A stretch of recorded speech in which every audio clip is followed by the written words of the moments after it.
I'm laying in bed and my body starts shaking. I'm physically shaking.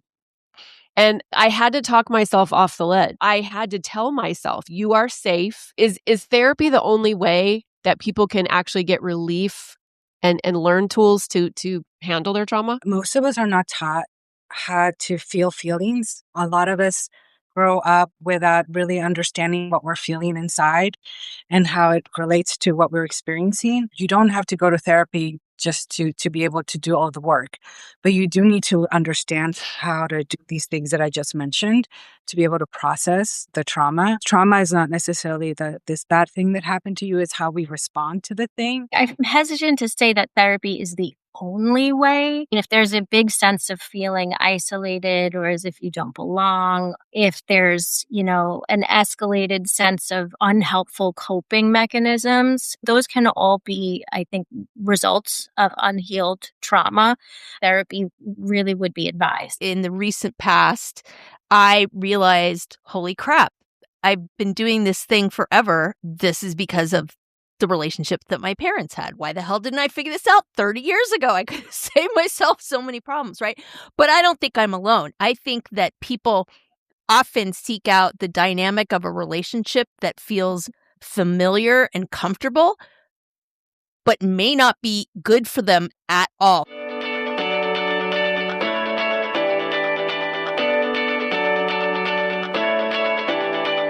Welcome to Drinks with the Girls. Conversations for women over 40 around connection, change, and the power of female friendship. Living well with stories to tell. I'm Karen, and this is Lisa. We are moms and solopreneurs stepping into our own, diving into real conversations about things that matter to women in midlife. We're here to spill the tea on everything that affects women in their 40s and beyond. Topics like loss and grief, changing relationships, launching kids, menopause, and reinventing ourselves in midlife. We are here to tackle it all. Connect with us through a blend of our lived experiences, our friendship, the memory of our moms, plus a collection of real stories, honest conversations, and engaging interviews that will make women over 40 feel seen and remind them that they're not alone on this journey called life. Let's go. Welcome back to another episode of Drinks with the Girls. This episode has been a long time coming for me because we have our two resident experts on trauma here today, Alex and Alyssa, and I'm going to let them introduce themselves. Today, we're going to talk about trauma and how it might show up in your relationships, because I know it does. But before we get going, I'm going to let you know what I'm drinking. I am drinking Wild Wonder prebiotic, probiotic, sparkling drink in guava rose flavor. It's so pretty. That's why you tell the truth. That's why you got it. Yes. No, I know you so well. Yes. When I buy wines, when I buy anything, I always go for the labels. And it's the little tagline is happy gut, happy life. Would that were true. Mm-hmm. That it would be that easy. Oh. Whoa. That's very guava-y. Okay. Oh. I always thought guava was kind of a subtle flavor, not so much. No. What are you drinking? Alrighty then. I am drinking, and I think you drunk this before a couple episodes ago, but this was our first listener-sent drink. So I'm drinking a Simply Pop pineapple mango prebiotic soda, and it is yummy. It's really good. So thank you to listener Cynthia for that. We love you. Send us drinks, not alcohol. Well, let's see. On my Brady Bunch left is Alyssa. Alyssa, you want to introduce yourself? Hi, my name's Alyssa Scarano, and I'm a licensed professional counselor, and I am the founder and clinical director of the Collective Therapy and Wellness, and I'm so happy to be here. What are you drinking, love?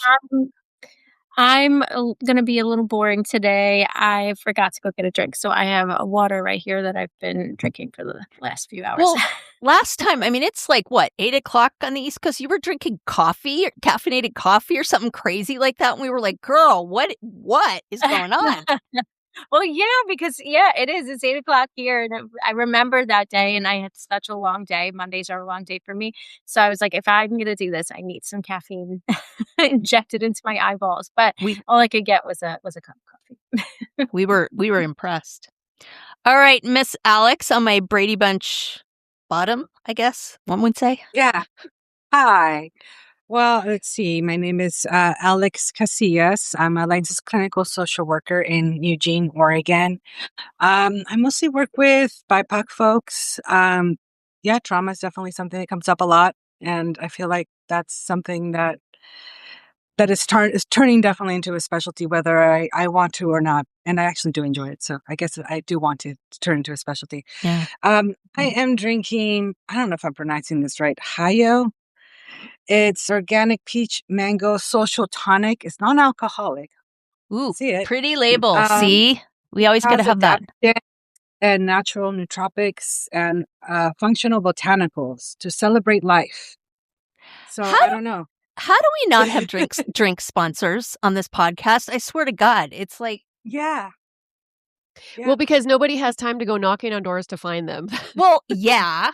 I was So if hoping they'd anybody's find looking- us. If anybody's looking to intern with Drinks with the Girls to work on that for us, we'll take you. Please and thank you. So from drinks to trauma. So y'all have some trauma because our third most highly rated episode was one of these folks. I can't remember which one of these fabulous women on here. And so we were like, okay, we need to talk more about that. So we thought we would focus on trauma and relationships. So let's see. Karen, where do you want to start? There's so much to dive into. I don't even know where to start. Well, I want to recommend that listeners, if they haven't heard the episodes we did with Yeah, Alyssa good and point. Alex, maybe go back and listen to those because on both episodes, we really dove in deep and really learned, what trauma is, how it might pop up in our lives, things we can do. Because this episode today is going to specifically, well, at least we're going to start out specifically focusing on how it might show up in your relationships. And I want to make sure that we kind of normalize the fact we all have trauma on some level, big, small, somewhere in the middle, and that it's okay. Like it's not anything to be ashamed of. It's not something that we're going to hide. We're going to, like what we like to do on Drinks the Girls, we're going to bring it out into the light. We're going to talk about it amongst our besties in a safe place. So then we can, learn some things and maybe get some tools. Maybe if each of you could just give a little snippet synopsis of what trauma looks like and how it might appear in either a romantic relationship or a friendship or maybe a relationship with family, a work relationship. You choose the relationship.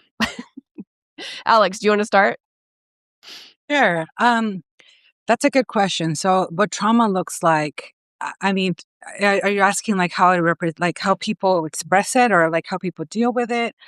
I mean, Like how will they express it? Yeah. yeah, it really depends. I mean, what I usually see, like if somebody gets triggered, is they have a physiological response to it. So it looks like the person experiencing whatever it was that traumatized them to begin with, like they feel like they're experiencing it all over again. So it could be anywhere from like, feeling like your heart's pounding, similar to a panic attack, I guess, but not necessarily quite that all the times. So it depends. It depends on the trauma. But I would say with relationships, um, I mean, trust is usually the big one. When you have trauma, especially early on, like having trust is difficult to, I guess, to feel or to obtain with your partner. So that is something that usually comes up a lot in relationships, like trust issues, communication. Sometimes, not being able to really verbalize what you're experiencing cause a lot of strain, especially because, if someone doesn't know that this is triggering, how are they going to know not to do that? You know, um, and being able to understand that it's not that they're trying to hurt you, but sometimes people do innocent things that you're triggered by, right? So that's another one that I see a lot. But also like recognizing like our own patterns, like we end up learning ways to cope with our trauma. So we sometimes develop patterns that are not necessarily super healthy. Um, but at the time that we did, they were helping us cope with what happened. So, you know, I tell clients that we need to update the software. It's outdated. It's not necessarily a bad thing. Like when we did do these things, they were helping, but not necessarily anymore. And so that can get in between a relationship, So I don't know. There's so many different things, but those are the ones that are popping in my head right now. Alyssa, what do you think? Yeah, so I think kind of going back a little bit, to refresh, I mean, trauma is really anything that rewires the brain, right? In terms of understanding ourselves and the world, something, feels unsafe, right? And keeps the body in a state of stress response. And sometimes these like vulnerabilities for trauma can begin in childhood, in the early formative years of forming attachment styles. And we, as Alex was saying, is that we tend to learn ways to cope with our environment, right? Or to survive our family of origin or the environment that we're in as a kid. And those survival mechanisms are often a matter of like who we need to be in the environment, how we need to act, or how we need to behave in order to be accepted or safe or feel a sense of belonging or love. And so that can look like a lot of different behaviors in relationships. And so outwardly, it may look like conflict avoidance. It may look like performing, right? Putting a mask on for who you really are. It may look like making yourself smaller or being a good boy or a good girl. And it can also be, pleasing others and self-sacrificing. And, that's all sometimes like the outward things that you might see. But internally, as Alex was saying, yeah, there's a sense of a stress response. And the interesting thing is that, especially in relationships, because we're in relationships from the time that we're little and all throughout our lives, we don't necessarily recognize that what we're feeling is a stress response. It just feels like normal in a way because, oh, well, I get anxious communicating or I don't like conflict. So it's uncomfortable, right? We're easily able to like dismiss these things and not realize that, oh, actually, there's a vulnerability here, right? And I'm acting from a state of survival or trauma from childhood that I didn't know was actually a thing. And so internally you might be feeling, yeah, your heart racing, pressure in the chest, you can't catch your breath. It could also be, it doesn't even have to be that, pronounced. It could be a sense of containment or suppression or shutdown, or even a sense of like, all right, I'm done with this conversation. I've checked out already. You know, ultimately there's a sense of I don't feel safe in this scenario, not necessarily out of imminent risk or harm, like I'm going to be hurt physically in some way, but just I don't feel safe to be vulnerable right now and tell you what's going on for me. Okay, so I have a question. We're talking about like what it looks like on the outside. So in doing some research for this episode, I did what any professional would do, and I put on some Grey's Anatomy episodes.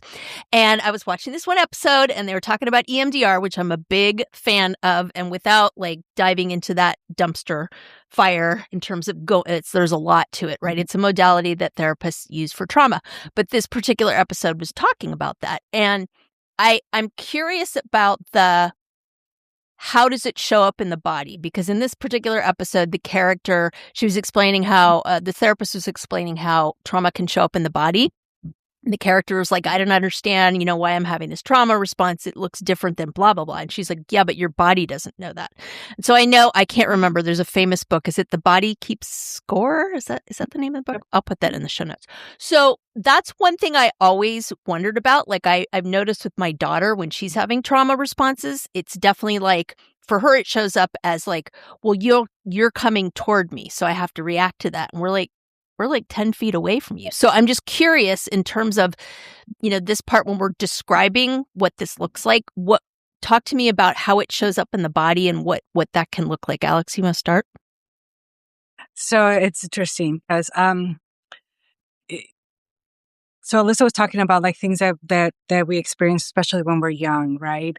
So I remember not long ago, maybe 5 years ago or so, somebody was complimenting me on something. And I just felt like I needed to run. Like my feet, like I couldn't move them. They were like stuck, but at the same time, they wanted to run. And, it took me a second to realize that that was like a trauma response, that apparently I don't like it when people compliment me and it just does not feel good, feels unsafe. So I wanted to run away from it.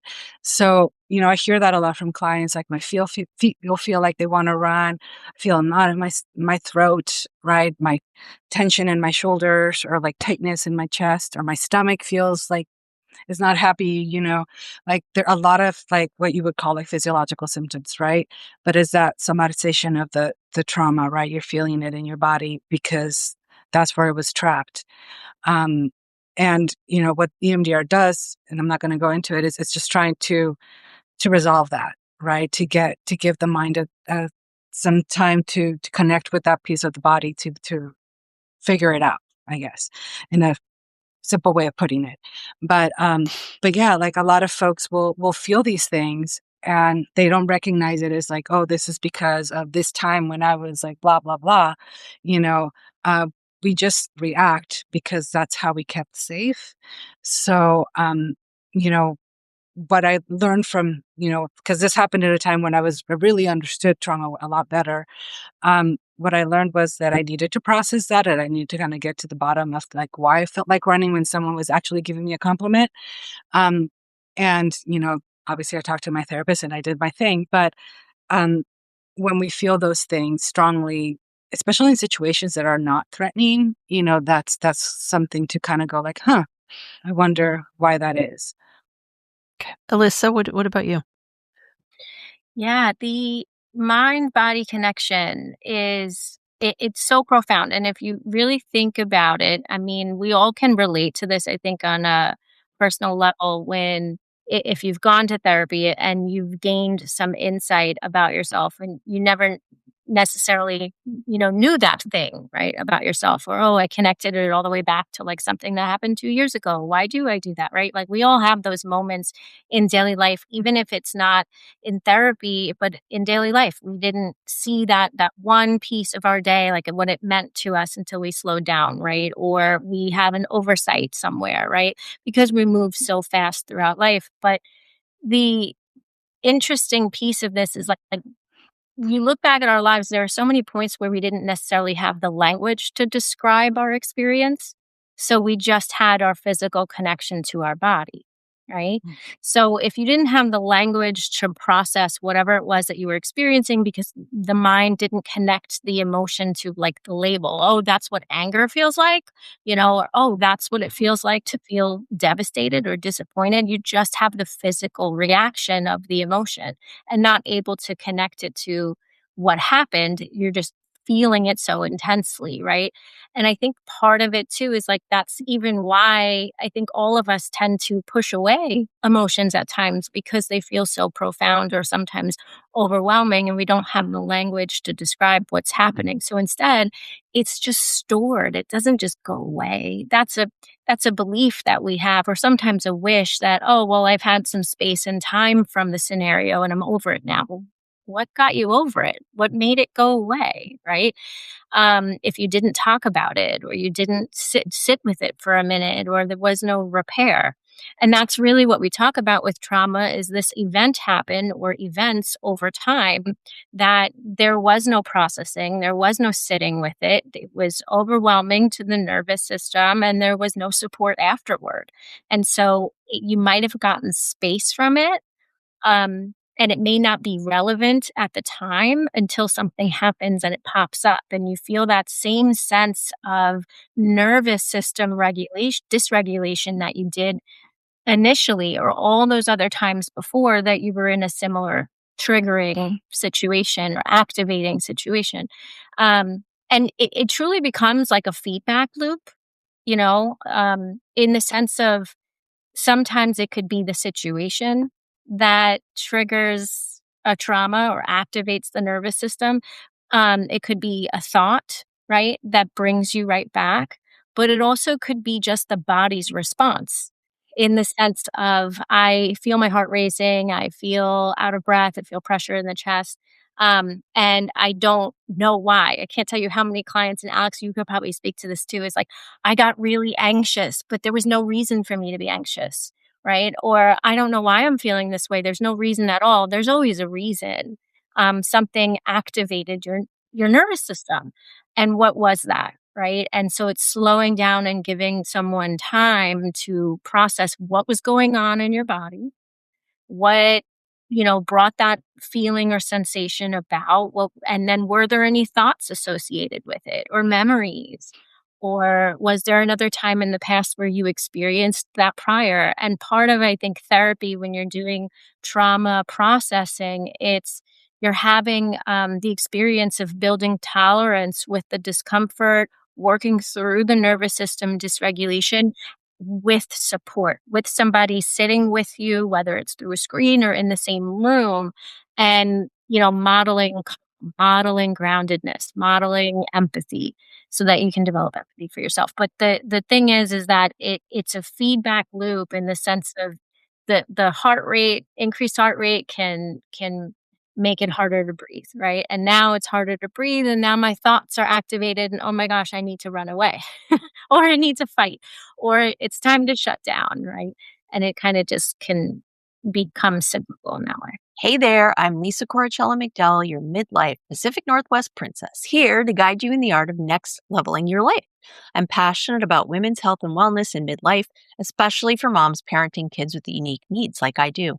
I truly believe we can learn, grow, advocate, and care for the planet while taking care of ourselves and our families. And I'd love to help you do the same. And I'm beyond excited to tell you about my membership for maxed out mamas just like me, the Empowered Parent Collective. It's a space for parents to confidently advocate for their kids, build inclusive communities, educate themselves, and find balance and support along the way. To find out more about the Empowered Parent Collective, my classes, wellness offerings, parenting tips, advocacy resources, and exclusive Drinks with the Girls goodies, head to nextlevellifewithlisa.com. Let's survive and thrive in the messy middle together. I just had this experience recently, and it's like my body. I received a text from somebody, and I don't want to get into it, but it was. I knew the result of this text was going to be a conflict, and I received this text, and I'm laying in bed, and my body starts shaking, and like my stomach's like I'm physically shaking. And it's like I had to talk myself off the ledge, because I had to reread the text. And the text, if you just read it, it's very benign, even though I knew kind of what was underneath it. And that's what I think was activating me. And for me, I grew up, you don't do conflict. Conflict is scary. You don't do it, period.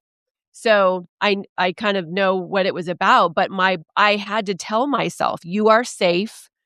This is fine. You will handle this. It will be okay. But it's amazing how it can show up when you're not expecting. It's like it can really take you by surprise. And I guess my question for both of you is, if people haven't been in therapy, like, is therapy the only way to really look at this and really, kind of move through it? Because I've been in therapy, I've done coaching, I've kind of looked at things. I think I might need to go back, but is therapy the only way that people can actually get relief and learn tools to handle their trauma? I personally don't think so. Um, but I do want to say something that I think is important. Most of us are not taught how to feel feelings, so a lot of us grow up without really understanding what we're feeling inside and how it, relates to what we're experiencing. So we're not taught the language. We're definitely not taught how to sit with it. And we definitely are not taught how to like self-regulate or co-regulate with somebody else. So, I mean, yeah, you don't have to go to therapy just to be able to do all the, to do the work. But you do need to understand how to do these things that I just mentioned to be able to process like the trauma. Because it's not, it's there because we weren't able to do those things when they happened, right? Like, because trauma is not necessarily this bad thing that happened to you, it's how we respond to the thing. Because you have two people that can experience the same thing, but one of them has all these great skills and they'll just walk away and be fine. And others get stuck with it for who knows how long, right? So being able to sit with what's happening in a safe space, because usually when something like that happens, you're not safe. So what you were saying to yourself, like, I'm safe, like that's super important. It's a big piece of it. Um, and I mean, we're social beings, so like it is important to have like a witness, to what we're going through so that we can like co-regulate with them. Um, I think the reason why therapy is, you know, so great, or at least I think it's great, is because it gives people an opportunity to be with someone that they trust, that's safe, that's able to like guide them through these big feelings and big sensations that they're experiencing, so that they can like safely make sense of all of this and be able to like grow from it, because it is to a certain extent like creating tolerance towards these emotions, these sensations that you're experiencing, and knowing that, look, oh wait, I'm not going to die, right? Like I can sit with this and I'll be okay. um and and like I said, a lot of us are not taught that from an early age. A lot of us are shamed, because we have feelings when we're kids, or, we're told to suppress them. So when we experience them, that's why a lot of folks have a hard time, because they've never had the safe experience of like being okay with all these things. And so that's, if you can find that, whether it is with a friend or through religion, or, there's many different things that you can do to process trauma. I do believe that there's a physical component to it, so that you do have to release that from your body. Um, but it doesn't necessarily have to be with therapy. I mean, yeah, you can do it many different ways as long as certain elements are present. And I think one of the most basic ones is definitely safety. Because if you're not safe, then you can't really process all this stuff. I don't know. I'm hesitant to say that therapy is the only way. But I also feel the need to put like an asterisk here. It's like, I think depending on what we're talking about trauma wise, right? Like if there was significant childhood trauma, right? And, functioning in daily life or in relationships across domains, whether that's at work, romantic relationships, relationships with your children, with your family.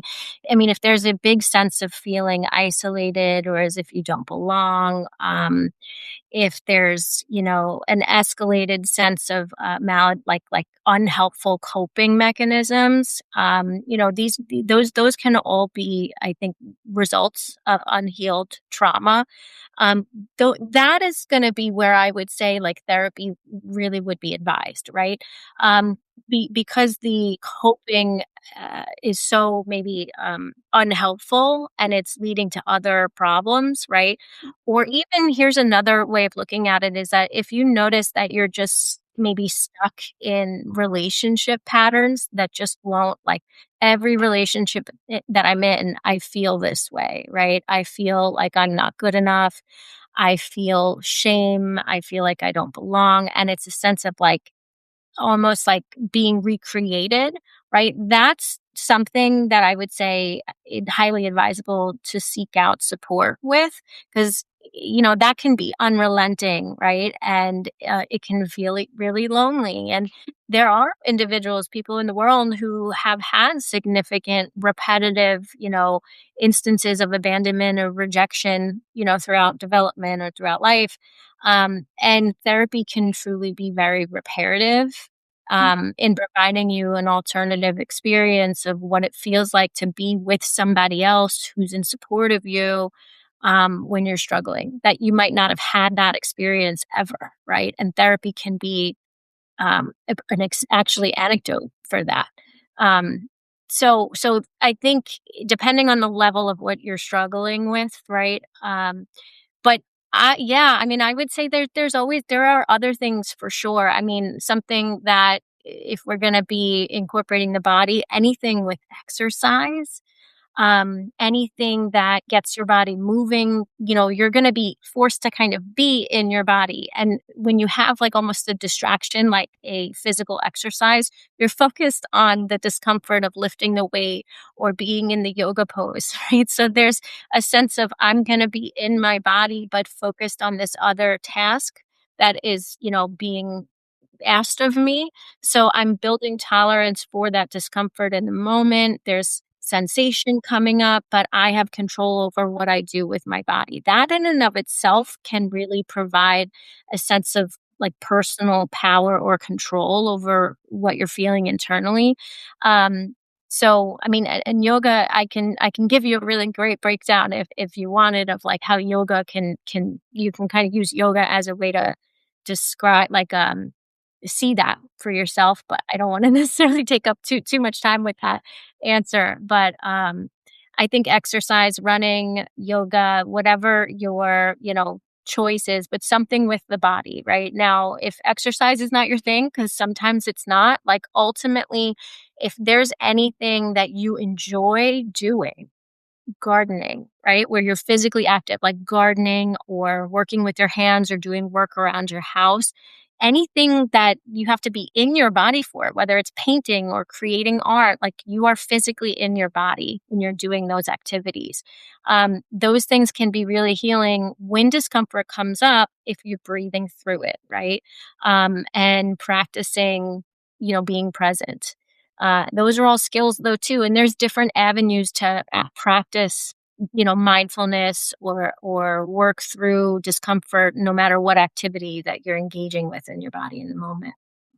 So I want to go back to something you said about when you're in a pattern with relationships, because, well, for me personally, right, in the recent past, I realized, holy crap, I've been doing this thing forever. And long story short, basically, this is because of the relationship that my parents had, right? I was like, why the hell didn't I figure this out 30 years ago? I could have saved myself so many problems, right? But I don't think I'm alone. I think that people often seek out the dynamic of a relationship that feels familiar and comfortable, but may not be good for them at all. So can you say a little bit about that? Because I think people who haven't experienced that or don't know what that is, maybe like, well, of course, if it's familiar and comfortable, like, yeah, go for it. Talk a little bit about that. Alex, can you start? Yeah. So that's definitely a pattern that I see a lot actually. And I do want to distinguish that it's because I mean I hear people say like, "Are you self-sabotaging?" I don't think that that's the case. I think that's more just like this is what I know, right? So we do what we know. I don't think people are trying to self-sabotage, at least not in that specific scenario. But I mean, it's kind of our way to try to like make sense of what happened to us, from this vantage point now that we're older. I think that's why we repeat some of these patterns, because it's our way of trying to kind of resolve the thing that was not resolved, right? So we repeat that to try to get it right. Um, and unfortunately, I mean, that's not something that happens all the time. Sometimes it does help to, you do get to resolve that. Um, and I'm thinking about myself specifically in this situation. Um, like with my trust issues, like I've resolved them for the most part through relationships with other people, with friends and like my partner. Like that's how I've resolved a lot of my trust issues because they were able to like show up. And so instead of repeating that pattern that I had in the past of like being around people that were not trustworthy, right?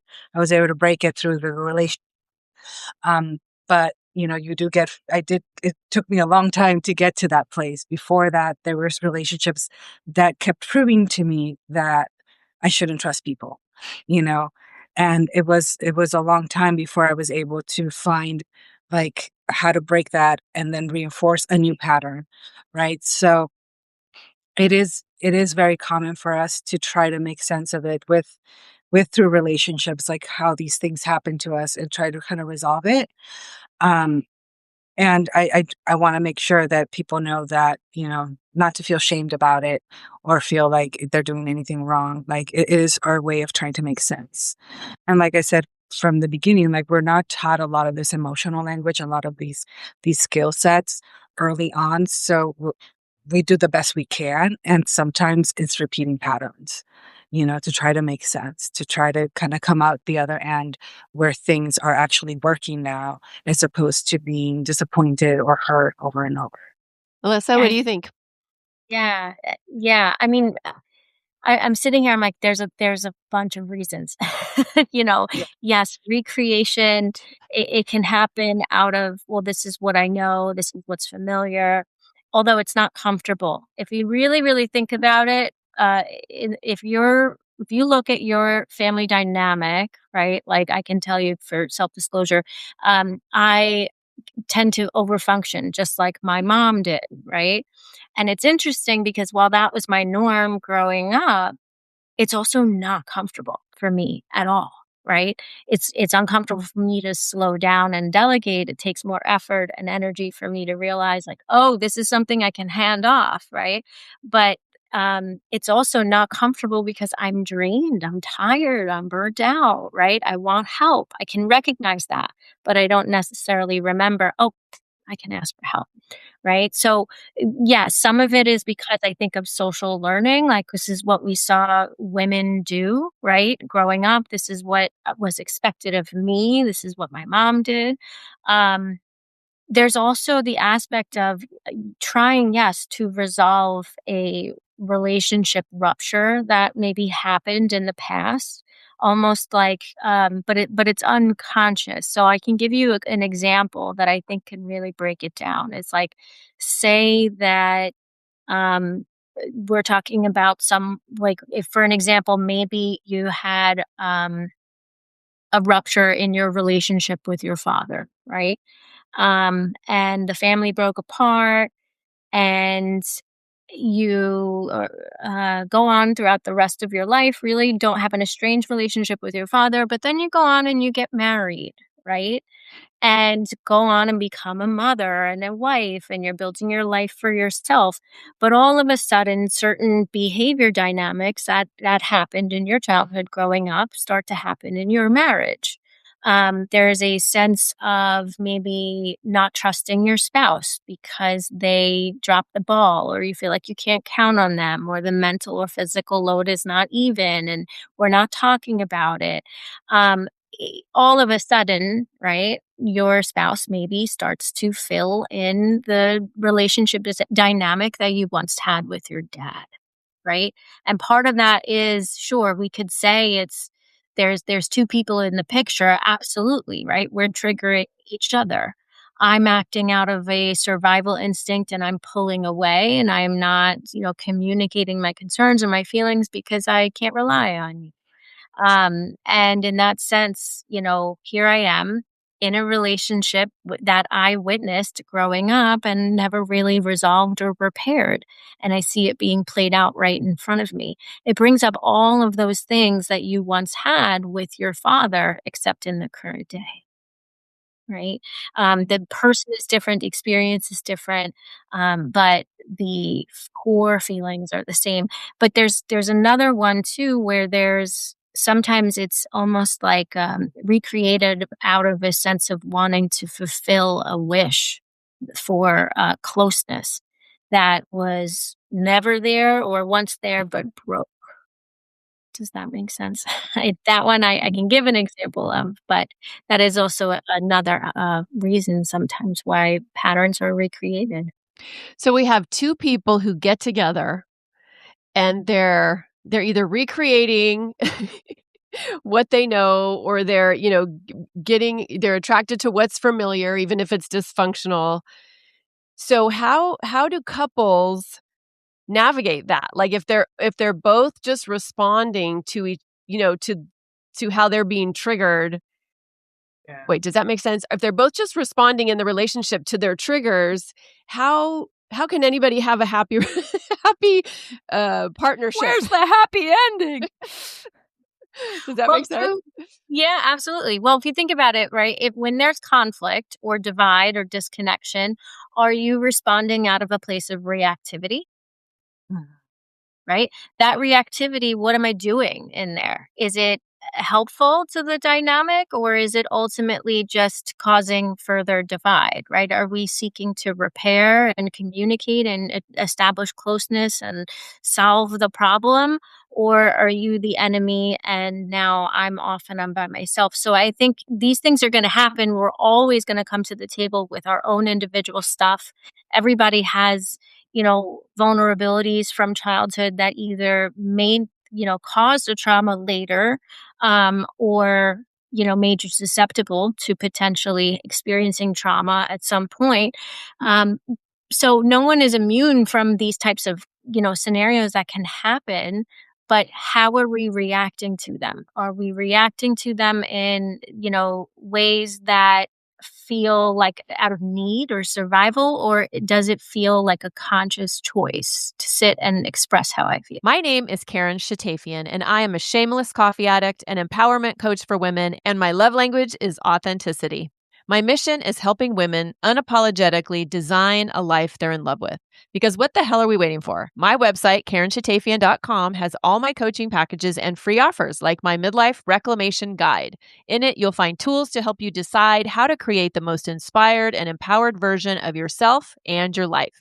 You can find me on Facebook and Instagram talking about ways women can show up for themselves after decades of showing up for everyone else. Join me as we throw off the shackles and live our best freaking lives. See the show notes for all the details. Cheers. And I would say that self-awareness and then choosing to do not the same thing, right? Something different. And, that's why I was bringing up of like, before I've always had trust issues, but before they started to get better, right? I had to recognize that I was picking these patterns, right? That I was picking people to prove me right, that I couldn't trust you. And it wasn't until I kind of took a different way, right? Chose different people, set up better boundaries, and was able to communicate a lot better and understood that I was doing that, that I was able to kind of break that pattern and create a safer environment for myself and better relationships. And now I'm even able to like say things like, oh, okay, that was triggering to me. I need to work on that, like, and express like, hey, yeah, that was triggering, but it's not your fault because, you know, how would you know that that would be triggering? I need to work on my thing. You know, um, it's not easy to get to that place. It takes a lot of work and self-awareness, but it's possible. And I don't know, I always like to extend that compassion to people of like, you know, mm, all of us are a work in progress. It's okay to feel these things. It's okay to experience these things. You're not wrong. There's nothing wrong with you. Like, we are the products of what we have lived through. And, the fact that you're here and that you wake up every morning and you keep trying to have a good relationship with whoever you're with or friends or whatever, that tells me that, that you want to get better, that you want to heal, that you're valuable. Like this is not a bad thing. Like, um, it always saddens me when I hear people say like, that they feel like there's something wrong with them. And I don't like to hear that because it's okay for us to have certain things that we need to work at. Trauma can be obviously not good, but there's also what we usually don't talk about, which is the other side of trauma, the resilience piece, and that we grow from the bad things that happen to us, and we can be kinder and more empathetic because of it. Like we don't usually talk about that side.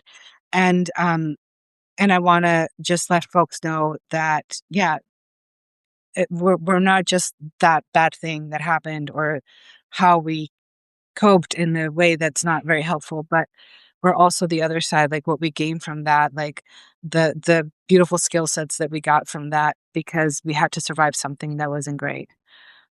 Yeah. And it can be empowering, right? Because with that insight, it's like, oh, I can make a different choice.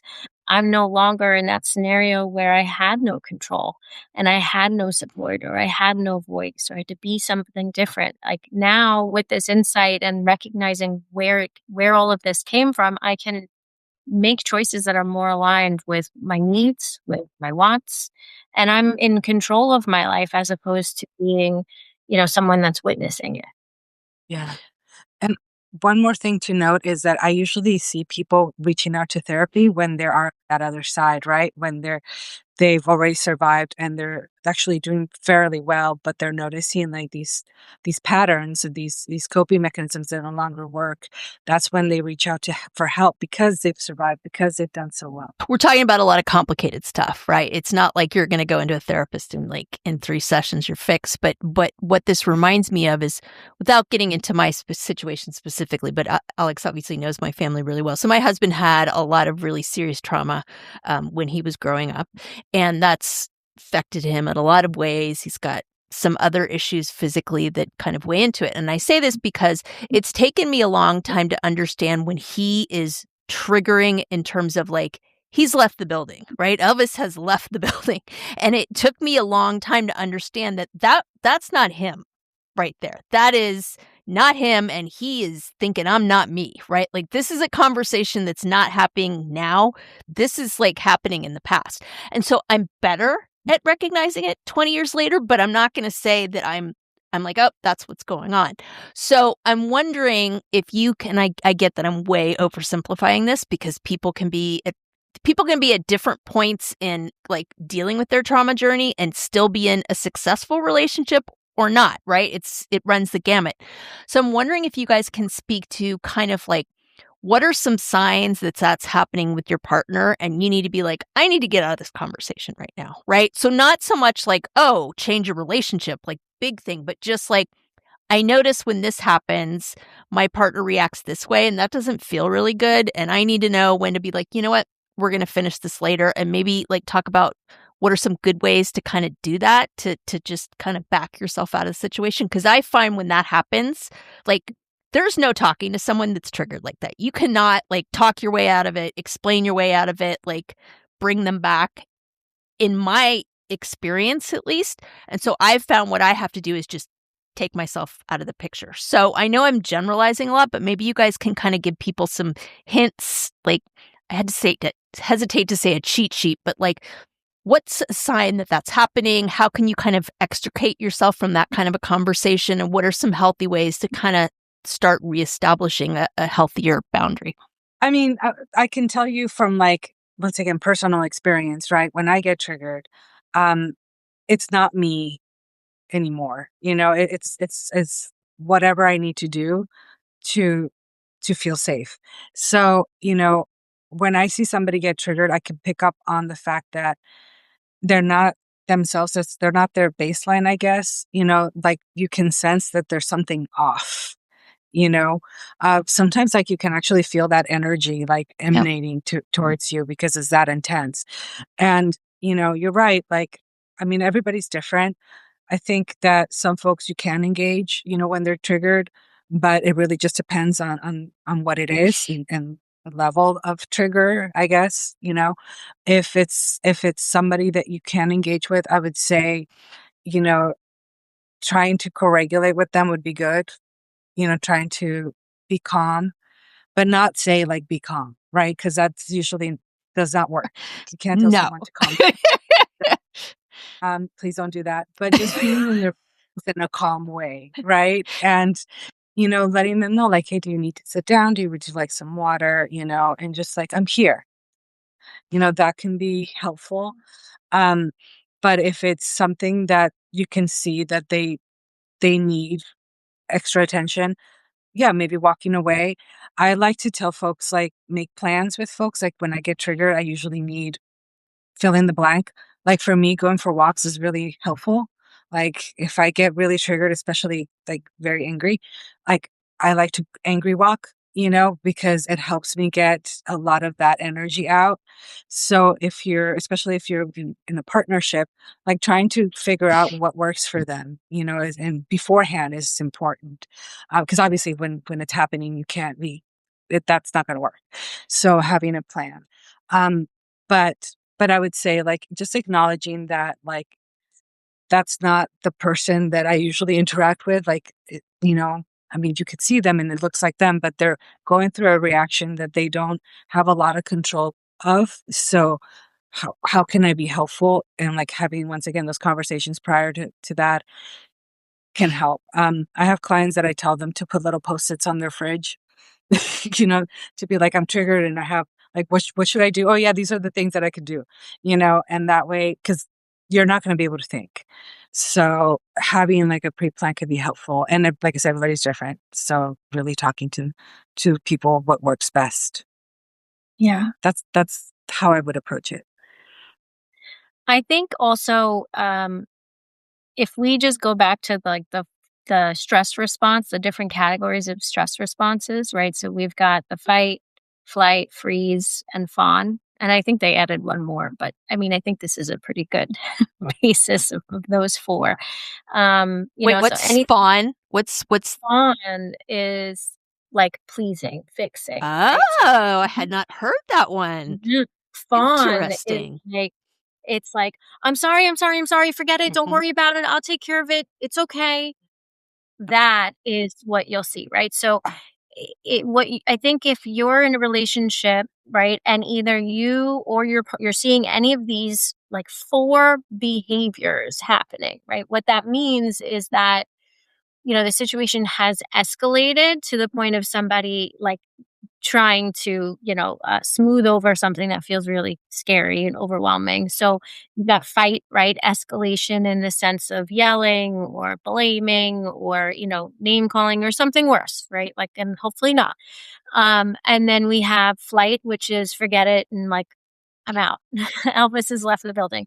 We've got freeze, which can be like shut down. Like maybe you went to go talk to your partner and they responded and that's whatever the response was, it just didn't, um, you felt maybe dismissed or it wasn't received. And the response is just complete shutdown. I can't look at you. Um, I have nothing to say. I don't know what to say, right? That's an indication right there that, okay, my nervous system is dysregulated. I need to pause. I need to think about what I'm feeling. I need a minute. And then fawn, right? If you jump or your partner's jumping right to fixing it or pleasing, that could be a nervous system like sense of like, let's just get back to normal, right? Because this is too uncomfortable. So if you are seeing any of those behaviors in yourself or in your partner as you're trying to communicate a concern, I like to keep it simple. A plan ahead of is great. And part of that plan could truly be pause. That's it. And if it's an agreed upon understanding of like whenever we get into it and we start talking and one of us is escalating where we're feeling uncomfortable, pause means we're going to just table it. The tricky part is, and this is where we get caught up sometimes. Sometimes it's the case where one of us needs to hit the pause button and the other person is really struggling to hit the pause button. No, no, no, no, we gotta fix this now, right? That's a stress response in and of itself, but we have to agree that we're gonna try our best to hit the pause button and also respect that our partner needs that time to calm down, right? It can feel like you're being abandoned in that scenario to deal with whatever you're feeling on your own, but knowing like that's not what's happening. My partner can't be there for me well. They are dysregulated. So they need that break in order to be with me through this discomfort that we're having in our relationship. So the other aspect is like sometimes we hit the pause button and then we don't come back to it. We have to come back to the table and we have to try to have the conversation again, even if it means we're going to hit the pause button 10 seconds in again. We have to come back and attempt the repair. And we may not even reach the solution right away, but we do have to come back to the table. So would you say that the fawn experience, does that look like being low maintenance or just like smoothing things over? And I know like you're not always in the fawn response, but like I'm thinking about myself, that's how I was in my marriage. I was just I took pride in being low maintenance. right? Not making a fuss, not making waves, just smoothing things over, just taking care of things, handling it, whatever. Well, guess what? You can't do that your whole life. And so that led what led to eventually my divorce, because when I hit my 40s, I started having a voice and I started speaking up and I started not being so agreeable and not being so low maintenance. And then my ex-husband was like, "What the hell? I married this really low maintenance, chill girl, and who are you?" So is that would that be considered a trauma response? Like, kind of approaching relationships in that way? Is that a trauma response? Well, it could be. I don't want to say yes. I don't know all of the information, right? But it can be, right? People pleasing and fixing is it can be a matter of like, I don't want to fight. I don't want you to be unhappy with me, right? Which could sometimes be like, driven by, I don't want you to leave. Right? I don't wanna be alone, right? Which is a lot of the time from little kid stuff, like, maybe you have been alone, right? Or maybe there were experiences where you spoke up and, like, it caused an uproar and everybody fought and then went to separate quarters and we didn't talk about it and everybody was upset, like, so I don't wanna say it for you, in your case, yes. I feel like there's probably a little bit more context that would be helpful, but it could be, I guess, is what I would wanna say, right? And sometimes the desire to fix is a little bit different though. The desire to fix could be more, um, it's really uncomfortable to see you upset, and it makes me upset when you're upset, and I don't wanna feel upset because that's too uncomfortable or or overwhelming or scary, and I don't know what to do in that space when I'm upset, so I can't see it in you, right? So that could be a tolerance, of emotion. And I was just going to add that with women, I mean, we've been socialized to use fawning as a way to kind of keep safe. So it is more common for women to use fawning as a way to kind of appease people or just make the situation better. So it's one of those, like, is it society like bringing us up in this way, or is it a trauma response? I mean, I could say it's maybe a little bit of both. And it's not uncommon. Yeah. Alex, that's a Thank good you. point. And how many of us as women, right? Like we're told, I'm gonna curse. I hope that's okay. Told, Yeah, on this podcast. how many of us have been told, don't be a bitch, Mhm. right? Yeah. Yeah. So that's, I think, part of the socialization piece too, is like, yeah, be a good girl, don't say anything, don't be a bitch. Um, and my And whole that be take on that is like, no, be a bitch. Be a bitch. That's what they're afraid of. Be a bitch. Mhm. Yeah, I So, think I got the double whammy because I got, like I said earlier, like you were not supposed to be in conflict. Conflict was dangerous. You definitely don't show anger. You don't want anybody to be angry. I don't want people to be disappointed with me. That was a big one. Yeah, and then I have the socialization. So it was like, yeah, when I hit my 40s and just and by the way, after doing a shit ton of my own personal growth work, and then I could start to step back and just recognize, oh, this doesn't feel good anymore at all. Like, this is not working for me at all. And yeah, like I said, people had a hard time with it. And Alex, I appreciate you saying what you said, because it's like, I don't want women to feel like whatever it is they're dealing with, or however they're functioning or not functioning well in their relationships, it's we're all works in progress. I think you both touched on that, and it's okay to look at this stuff and to be like, you know what, I need to look at this, and whether it's see a therapist, or learn meditation or yoga or something else. But I think to just not be afraid to look at it and not make it mean anything about us. Okay, quick pause. Have we talked about the Pod Squad lately? oh, the Pod Squad. You mean our email list /VIP lounge /digital wine club? Exactly. So, listeners, if you're not on it yet, you're basically making life harder for yourself when it comes to podcasts. like trying to scroll for show notes while speed walking on a treadmill. Wait, what was that link again? Oh, no. Grab the side rails. Or pulling up that book we mentioned while you're in the Starbucks line and then realizing everybody else moved up 3 cars and now you're that woman. We've all been there. That's why we made the Pod Squad. You'll get new episode alerts every week with direct links. Easy to listen, easy to share. And show notes straight to your inbox. So when we drop a life-changing product, book, hot tip, or yummy new drink, you're not rummaging through your memory like a woman searching for her reading glasses when they're on top of her head. It's organized, it's helpful, it's for you, babes. So join the Pod Squad. The link is in the show notes. Just tap it. Snacks, sarcasm, solidarity. And obviously, fighting the patriarchy. We write at dawn. So I love how this podcast always like Karen and I always like, so asking for a friend, right? And we get our little thing in there, right? So it's interesting because, so long story short with me, like I definitely had some of those fawning tendencies for sure for a long time. And now I feel like I've got done a complete 180 and I like put up with no shit. And it's sometimes my kids will be like, okay, settle down, mom. Like I've definitely like turned into something different.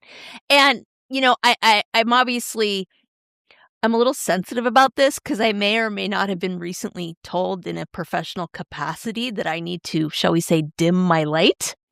So I know I'll just leave it there. So it's a little different when you're handling things in a professional capacity. That's another story for another podcast. But I think that it brings up a point in terms of like compromise versus abandoning who you are, right? Now, in my particular journey, I did the 180, right? It doesn't always have to be that way. People are on different journeys. But it brings up a question for me, like, what is just compromising to keep the relationship going in a healthy way? And what is I'm abandoning who I am to make this relationship work, which is clearly a toxic response. And I know I'm overgeneralizing, but I think if you can give listeners kind of some ideas about what to look for, Alex, you wanna start us off? Yeah. So, I think it's important for us to have like our own boundaries with ourselves, like to be like, this is something I will do, this is something I won't do. And, and what am I okay with, like meeting someone halfway?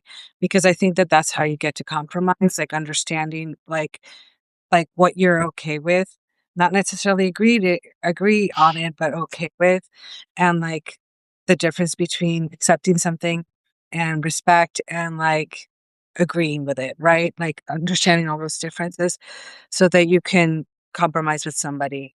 Um, knowing, what your triggers are, understanding like what your likes and dislikes are. So basically really giving a deep dive on who you are, like can help you when it comes to being in a relationship and trying to negotiate whatever it is that you need to negotiate. Um, and there's many times where I know that I've walked away being like, you know what? I don't agree and I don't think we can come to a compromise, and we leave it at that. Now we can table it for a while and then come back to it and maybe see if we can come to a different place. But it's okay to walk away and not have to come up with an agreement or a compromise or anything, and being okay with that. Because I think, especially as women, once again, we're taught to like be pleasing and trying to make sure everybody is okay. So we have this sometimes compulsion to be like, no, we need to reach a compromise. We need to reach an agreement. And it's funny, Lisa, like, I don't know, the past few years, I've been like, I don't care. Like, so if I don't, like, but because I want I want my peace of mind. Mm-hmm. And to me, that's more important now than ever. Before I would be willing to compromise that to please somebody else. And now I don't. Like, I just can't anymore because the toll that it has on me, Yep. I just don't want to pay that anymore. So, so that is important, like the boundaries that I have for myself, and to make sure that I don't, compromise that for anybody else is important. And now, if you're talking about a compromise between like your partner, like we're going to compromise on doing this because you're not going to get your way, I'm not going to get my way. So that's a little different of a story. Like, depending on what it is and whether, I see something good coming out of it, then I will compromise with like my partner, um, or even my son or my daughter or, somebody close to me. But it also really depends on who that person is in my life that I'm willing to provide that. Um, so yeah, I mean, I think our lives are not that long, and making sure that we get our needs met is important, and that we have the type of relationships that we want and we need is also important. So I know that the folks around me are not going to ask me to do something that it goes against who I am or is going to hurt. And, yeah, that's a big part of it too. Lisa, you bring up a really good point, though, too, is like sometimes in our healing journey, right, when we gain insight, what can happen is like a switch in a way kind of goes off where it's like, I've been doing that this whole time. Were you fucking kidding me? No, never again. Never again. Right. And So I'm now, out. yes, we go to the other end of the spectrum and we're like, I'm going to make sure of it. Right. No way. I'm never setting myself up for that. Right. So it's common. Right. And I think when it happens, it's a sense of like, okay, this new space or this new realization, it still feels a little scary, essentially. Right. So, and if I can give you a metaphor to kind of like think about compromise or even just like if this happens to you, it's like, if you imagine, and maybe I spoke to this the last time I was here, I don't remember, but if you could imagine that, like, you know, you belong to you, right? Before you belonged to anybody else in the world, right? And so if you consider that you are like your home, you get to decide who comes in your home, how far they're allowed to come in, what they're allowed to do there, what the exchange is while they're there. And you also get to have locks on your front door, right? Like if we don't have locks, then yes, people are going to come in and go through our fridge and eat our food and, keep, I don't know, right? Our Like, so teenage sons. make a mess, not clean up after themselves, whatever it is, right? But we get to decide what coming into our home looks like, right? What the expectations are. And it's our job to, uphold those things, right? So if you maybe what one end of the spectrum was like, okay, I'm doors open, come in, like you're welcome, to I'm never letting anybody in ever again, right? So we want to be somewhere in the middle. And in the middle is that, okay, what's happening in this? If you're coming in, how long are you staying? What's your purpose for being here? What's the exchange? And that's with compromise, is that it should be an exchange that feels safe, right? That feels like I'm not giving up all the food in my fridge for nothing, right? I'm not depleted from giving you what you're asking for. In fact, it's helpful in some way, shape, or form.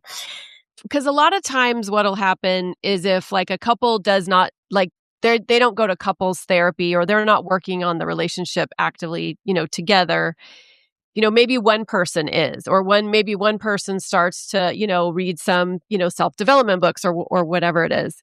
And then they start getting a little more self-awareness than their partner. I mean, is it possible to really facilitate or to do healing within a relationship if not, but if both partners are not kind of looking at that? Alex, what do you think? I think it is, but it's always good for the partner that's not to eventually, get on the wagon kind of deal. I think for a start, yes, but it also really depends on where the other partner is. Um, I know from my personal experience, like my partner was way more well adjusted than I was, so it it's okay. He lagged behind a little bit, but now he's kind of a more on board and he understands things and he's read and, done more stuff to understand like what it is that I go through when I get triggered. Um, but, at the beginning, I didn't really, it wasn't necessarily needed because I was still kind of finding my footing. But as I became further along in the journey, I needed him to understand things without me having to explain them. And that was because it was taxing on my end to have to constantly be explaining why I was having these certain reactions. So, yeah, I would say to a certain extent, it's okay, but eventually, depending on where the person is, the partner needs to be somewhat knowledgeable of what the other person's going through. Obviously, they don't have to be therapists. They just have to understand that it's something difficult that they're trying to process, and that sometimes they're not going to be themselves, or sometimes they're going to be exhausted, or sometimes they'll be triggered, because, this is work. Like, it is work. You do get tired after you're done. It's not just like, oh, you're just talking to someone. No, it's a process. Yeah. And I'm glad you brought that up too, about like how it is a lot of emotional work for the partner who is maybe a little bit further along. And I've experienced this with my partner, Tony, and luckily he's very open. I mean, it takes a while because he likes to flee, I want to say flee. What's the one where you run away? Yeah. Is it flee? Flight. There it is. Flight. Flee, flight, flew. Yeah. And so, it took me a while to realize what was going on, like to realize what was happening with me, what was happening with him. And then I could kind of, explain, hey, I think this is what's happening. And then we could talk about it. But it does feel like just because somebody's further along on the journey, it's not necessarily always their responsibility. It's like there has to be a sense of at least openness, I think, on the other person's part to be willing to look at it, right? Or else then, yeah, I don't know. What do you think, Alyssa? Anything you want to add? Yeah. I mean, I see it. My specialty is relationships, right? So I have clients that come to me for a myriad of different reasons, whether it's childhood trauma, whether it's couples counseling, parenting, or individual, and I'm struggling with my relationship or relationships, right? And it's a very common scenario where, you know, people are not happy in their relationships and they want to do couples counseling, but their partner's not into it. Right. And I say not into it, but really it's more a matter of, I don't feel safe enough to do that with you yet. Right. Or I'm ambivalent about what I want. And admitting that is, or saying that out loud, or going there puts me in that state of having to say that. And I'm not ready to, right? Like couples counseling is a lot. Like it's a big ask because here we are, we're in the fire together, but now with another person who's going to kind of reflect back what's happening in our relationship. So it can be, in and of itself, we're no longer acting like things aren't on fire when we go to couples counseling, right? So it can take a little bit. I think to answer your question, it's like going back to my house metaphor is like everybody, we're all allowed to have locks on our doors, and we have our locks on our doors for reasons. And so when someone's door is locked to going to couples counseling, there's a reason. And, in that, or going to therapy in general, right? There's a reason. And I think we can have compassion for that, like even if we don't know what the reason is just yet. So a relationship can improve with one person going to therapy because what's going to happen is you're going to model maybe a more grounded response, right? Mm-hmm. When things are escalating, you might be more, calm. You might be embodying being calm, right? And that your partner might still be, acting in the same way that they always have been, but they're going to be received differently, right? Or you now have the ability to regulate your own emotions. And so because you are more regulated, your partner is now, you're almost like you're co-regulating with your partner, whether they realize it or not, because they're not getting the same reaction out of you. So you can be the model for the kind of behavior that you're going to allow. And you can set a boundary, you can set boundaries for the things that you are no longer going to accept. So I think relationships can improve, with one person going to counseling, as long as we're also realizing like in those scenarios, we can't control the partner and what might happen. Sure, we can make things sound fluffy and pretty and use I feel statements, But if we're holding on to, I'm here because I want, my partner to change, I don't know how realistic that is, right? I'm here because I want to show up, calmer, more patient, more grounded in my life. That's a great goal, right? And then that can spill out into your relationship. This has been such an amazing episode. I knew it would be. You guys both always come with such great insight, and I just appreciate it. And I know Lisa does too, and I know our listeners do.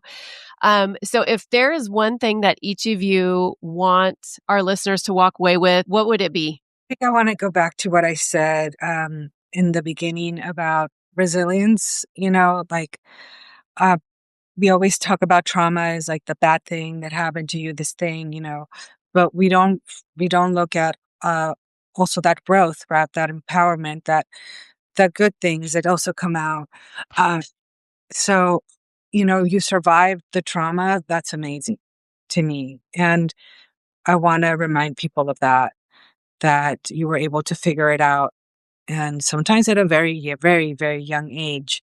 And that is amazing. And if there's healing that you need to do, you're worth it because, you survived and you're amazing. So that's one of my biggest takeaways when folks tell me that, when they have this shame because this thing happened to them, I always try to remind them that they've survived it and that they're amazing, especially because they're sitting in front of me and they've taken those steps, right, to heal. So I just want to remind people of that. Alyssa, what do you think? So I'm going to take it to the relationship side of things because Alex did a great job with, resilience and empowerment and healing that can happen with trauma and giving yourself grace. So I'm going to leave one sentence, right? And that's self-sacrifice is not a prerequisite for love, compassion, or empathy. Just letting that one sink in. Thank you both so much. We appreciate you so, so much and the wisdom that you bring to our listeners and also just the love. Like both of you are just so open-hearted and compassionate. And I think that's one of the reasons that we love having you on the show, not only because you have a lot of mic drop moments that I think are good for both Lisa and me and our listeners. So I think we kind of dropped your information in the last episode, but Alex, do you want to tell listeners where they can find you? And I know that you specifically work in our town, so I don't think it's the kind of situation where people could work with you directly, but how can they find you? Well, I mean, I am licensed in Oregon, so if you live in Oregon, you can work with me. I have my website, which has a really long name, so it's probably if you just post it. My practice is called Con Corazon Mental Health Services, which means with heart. And I mostly work with BIPOC folks, but I'm also a Spanish speaker, so I work with a lot of Spanish-speaking clients. And yeah, I do a lot of trauma work, and I do individuals. I don't do couples. I actually have a lot of respect for you, Alyssa, to do couples because that's intense. But yeah, I do enjoy what I do, and I open my practice because I wanted to give space for folks like myself to work with someone that is like themselves and looks like me, and feel safe. And in Oregon, there's not a lot of Spanish-speaking Latina therapists, so she's one of my besties, and I'm so happy to have her in my life. Alyssa, you want to share where people can find you? Yeah. So I own and operate a virtual mental health and wellness practice. And right now we have clinicians that are located in Florida, Missouri, New Jersey, New York, and Texas. So we've got 5 states going. And something that makes us, I think, a little bit, well, one, we specialize in relationships and healing trauma, childhood trauma, generational trauma. And one of the ways that we do that is our care does reach mind and body. So if you're a current client with us, part of your care is having access to our wellness services, which include mindfulness and meditation coaching, self-love coaching, physical health and wellness coaching. And then we have some really great like yoga and breath work and recorded meditations. And so we try to make our care holistic and in influencing every part of the system of someone. So, yeah. Awesome sauce. Well, I bet this episode is going to do as well as all the others. And listeners, if you have questions or things that you think we should have these folks back to talk about, we're always happy to do that. You guys know all the things. Anything you want Drinks with the Girls related can be found at drinkswiththegirlspodcast.com. Join the pod squad, do the things. Karen, do you want to add anything? No, I think you covered it. I just want to thank you both so much again for joining us. I love having you here, and I know Lisa does, and I know our listeners do. So thank you so much. And cheers everybody. Cheers.